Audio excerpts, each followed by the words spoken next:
آج بڑی ساری غیبتیں یہ بھی کہہ کے ہوتی ہیں کہ میں سچی گل کرنا پیا، اے گل ہے ਉਹਦੇ ਵਿੱਚ ਉਹਦੇ کو ਪੁੱਛ کے ویکھ لو، اے گل ਉਹਦੇ ਵਿੱਚ ہے وے۔ تو یہی تو غیبت ہے۔ اور اگر اس کے اندر وہ بات نہ ہو، ایک مثال ہے، میں کہہ رہا ہوں کہ فلاں بندہ قاری صاحب بڑا بے نمازی جے، اگرچہ وہ نمازی ہے، کی پتہ گھر پڑھدا ہوئے، نماز پڑھ تو رہا ہے نا، تو سرکار کی بارگاہ میں عرض کیا گیا، یا رسول اللہ اگر اس کے اندر وہ عیب نہ ہو تو سرکار نے فرمایا پھر بہتان ہے۔ سرکار دو عالم صلی اللہ تعالیٰ علیہ وآلہ وسلم نے ارشاد فرمایا کہ معراج کی شب میں عورتوں اور مردوں کے قریب سے گزرا کہ جن کو ان کی چھاتیوں کے بل لٹکایا گیا تھا، تو میں نے پوچھا کہ یہ کون لوگ ہیں؟ تو جبریل امین نے عرض کیا، یا رسول اللہ یہ وہ لوگ ہیں کہ جو غیبتیں کیا کرتے تھے۔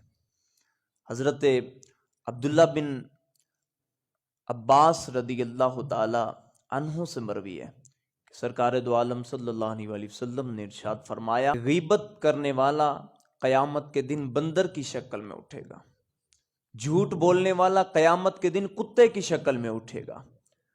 فرمایا کہ حسد کرنے والا، کسی کی نعمت کو دیکھ کے جیلس ہونے والا کہ اس کے پاس کیوں ہے، اس سے چھن جائے اور میرے پاس آ جائے، فرمایا کہ حسد کرنے والا قیامت کے دن سور کی شکل میں اٹھے گا۔ اور ہمارے اندر بکثرت پائی جاتی ہے، جاہل لوگوں کے اندر زیادہ پائی جاتی ہے۔ حسد کیا ہے؟ کہ کسی کی نعمت کو دیکھ کے جلنا کہ اس سے چھن جائے میرے پاس آ جائے۔ سرکار نے فرمایا مومن حسد نہیں کرتا، رشک کرتا ہے۔ مومن کہتا ہے یا اللہ انہوں دتی ہے تو مینوں بھی عطا کر، دے چ اور برکت ڈال، اس میں اور زیادہ برکتیں ڈال دے۔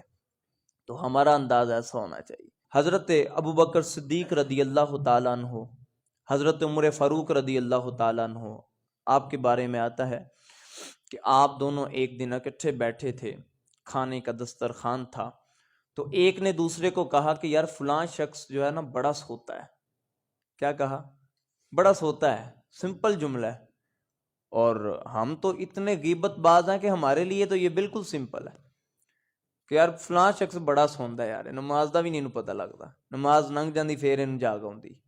آپس میں ڈسکس کی تو پھر سرکار کی بارگاہ میں عرض کیا، یا رسول اللہ سالن تے عطا کرے آج۔ کیا کہا؟ سالن تو عطا کیجئے گا۔ سرکار نے فرمایا تم اپنا سالن کھا چکے ہو۔ یا رسول اللہ کیسا سالن کھا چکے؟ ہم تو ابھی دسترخوان پہ بیٹھے ہیں۔ فرمایا کسی مسلمان بھائی کی غیبت کر کے تم نے اس کا کچا گوشت کھا لیا ہے۔ جو کسی کی غیبت کرتا ہے، سرکار نے فرمایا کہ وہ اپنے مسلمان بھائی کا کچا گوشت چبائے گا، قیامت کا دن ہوگا۔ یہ بھی ایک عذاب ہے غیبت کرنے والے کے لیے۔ ہم کہتے ہیں یار اے کیڑا عذاب ہے، کچا گوشت ہی کھانا ہے، نعوذ باللہ۔ اس چیز کا مذاق اڑانے والے بھی ہیں۔ تو آج کچھ پکا گوشت بھی تھوڑا کچا رہ جائے نا تو چبایا نہیں جاتا، ہم اسے نفرت کرتے ہیں۔ تو پھر غیبت کرنے والا مردار کا کچا گوشت کھائے گا، مردار کا، حلال کا نہیں، مردار کا، اور گوشت بھی کچا، کس انداز سے کھایا جائے گا؟ اللہ پاک بس ہمیں عافیت ہی نصیب فرمائے۔ حضرت عبداللہ بن مبارک رضی اللہ تعالیٰ عنہ ورحمۃ اللہ تعالیٰ علیہ، ان کے پاس ایک شخص آ گیا، آ کے عرض کرنے لگا کہ یا سیدی مجھ سے بہت بڑا جرم ہو گیا۔ کی ہو گیا؟ بہت بڑا جرم ہو گیا میرے کولوں۔ اور پھر کچھ دیر بعد خود ہی بولا کہ یا سیدی میرے کو زنا ہو گیا۔ تو آپ نے کہا اچھا تجھ سے زنا ہو گیا، یہ بھی بڑا برا ہے، لیکن میں تو سمجھا تھا تجھ سے غیبت ہو گئی ہے، تجھ سے غیبت ہو گئی ہے۔ سرکار دو عالم صلی اللہ تعالیٰ علیہ وسلم نے ارشاد فرمایا الغیبت اشد من الزنا، کہ غیبت زنا سے بھی بڑا جرم ہے۔ اور آج ہمارے معاشرے میں کئی ایسے لوگ پائے جاتے ہیں جن کا فیورٹ ہابی، پسندیدہ مشغلہ یہ ہے کہ دو چار بندے بیٹھتے ہیں آپس میں غیبتیں کرتے رہتے ہیں ساری دیہڑی لوگوں کی، سارا دن لوگوں کی پگڑیاں اچھالتے ہیں، سارا دن لوگوں کے عیب بیان کرتے ہیں۔ ہمیں شرم نہیں آتی؟ اللہ کریم قرآن پاک میں ارشاد فرما رہا ہے منہ پر عیب لگاتے ہیں اور پیٹھ پیچھے برائیاں کرتے ہیں۔ تو ہم تو بچوں کی بھی بڑی اس حوالے سے داد رسی کرتے ہیں. ہمارا بچہ ہمارے سامنے آ کے کسی لنگڑے کی نقل اتار رہا ہو، وہ لنگڑا بن کے چل رہا ہو، تو ہم سارے ہنس رہے ہوتے ہیں، گھر والے اس کی داد رسی کر رہے ہوتے ہیں، نہ کہ اس کو سمجھا رہے ہوتے ہیں بیٹا یہ غلط ہے، کسی کی نقل اتار رہے ہو، یہ غیبت ہے. یہ نہیں کہ غیبت کسی کا عیب آپس میں ڈسکس کرنے سے پھر ہی غیبت ہوتی ہے، اشارتاً بھی غیبت ہوتی ہے. کسی کے بارے میں دل میں بھی برا گمان بنا لیا تو یہ اپنے اندر ہی غیبت ایک چھپائی ہوئی ہے. حضرت مامون رضی اللہ تعالیٰ عنہ و رحمۃ اللہ تعالیٰ علیہ آ کر کسی نے کسی بادشاہ کی غیبت کی، تو آپ آگے سے بول نہیں رہے، کہہ نہیں رہے کہ یہ تم غیبت کر رہے ہو، اور نہ ہی یہ کہہ رہے ہیں کہ تم صحیح کہہ رہے ہو، بالکل خاموش ہیں، غیبت میں شامل بھی نہیں ہے، خاموش ہیں.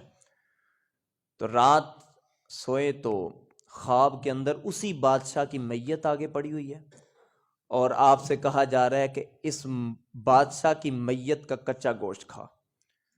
حضرت میمون نے عرض کیا کہ مولا میں اس کا کچا گوشت کیوں کھاؤں؟ تو کہا گیا کہ اس کی غیبت نہیں کر رہے تھے. یا اللہ میں تو بولا ہی نہیں تھا، میں تو صرف سن رہا تھا، نہ ہی آگے سے ہاں کر رہا تھا نہ کہہ رہا تھا. فرمایا کہ تیرا خاموش رہنا بھی غیبت کے اوپر راضی رہنے پہ دلیل تھا. تو آج جو کوئی آ کے ایک بات کرتا ہے تو ہم آگے سے 10 سناتے ہیں، ہم کہتے ہیں تو تے بڑا وڈا ہے، میں تیرے تو بھی وڈا، غیبت باز. تو میرے بھائیوں یہ بہت سنگین مرض ہے، اللہ اس سے بچائے. تو آج تو اتنا مشکل ہو گیا کہ کوئی غیبت کر رہا ہے تو ہم تو آگے سے کیا کہیں اس کو، غیبت نہ کرو. وہ آگے سے اتنا منہ بنا لے گا، لے ویکھو جی میں نے ایڈی اہم گل کیتی ہے تے نے میری اہم گل کٹ کے پرا ماری.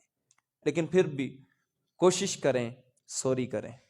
کوئی آ کے آپ سے کسی کے عیب کے حوالے سے کوئی بات ڈسکس کر رہا ہے تو اس سے سوری کریں.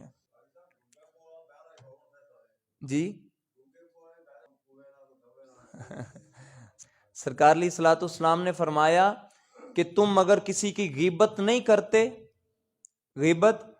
کرتے اور اپنے گھر میں بیٹھتے ہو، فرمایا کہ میں تمہیں جنت کی بشارت دیتا ہوں. جنت میں بھی تو جانا ہے. پھر سرکار نے فرمایا ہے کہ ایک بندہ ہے وہ نماز پڑھتا ہے اور اس کے بچے وہ زیادہ ہیں اور رقم کم ہے، بیچارہ کماتا بہت کم ہے، لیکن کسی کی غیبت بھی کوئی نہیں کرتا، اپنے کام نال کم رکھدا ہے. فرمایا قیامت کے دن میری طرف دیکھیے گا ذرا، قیامت کے دن میرے ساتھ ایسے ہوگا جیسے شہادت کی انگلی اور ساتھ والی انگلی، میرے ساتھ یوں ہوگا. جب معاشرے میں برائی زیادہ ہے تو اس پہ دلیل یہ نہیں پکڑ سکتے برائی بہتی ہو گئی ہے ان کرنی جائز ہو گئی. بچنا ضروری ہے. اللہ پاک عافیت ہی دے، اللہ پاک رحمت کی نظر فرمائے. الصلاۃ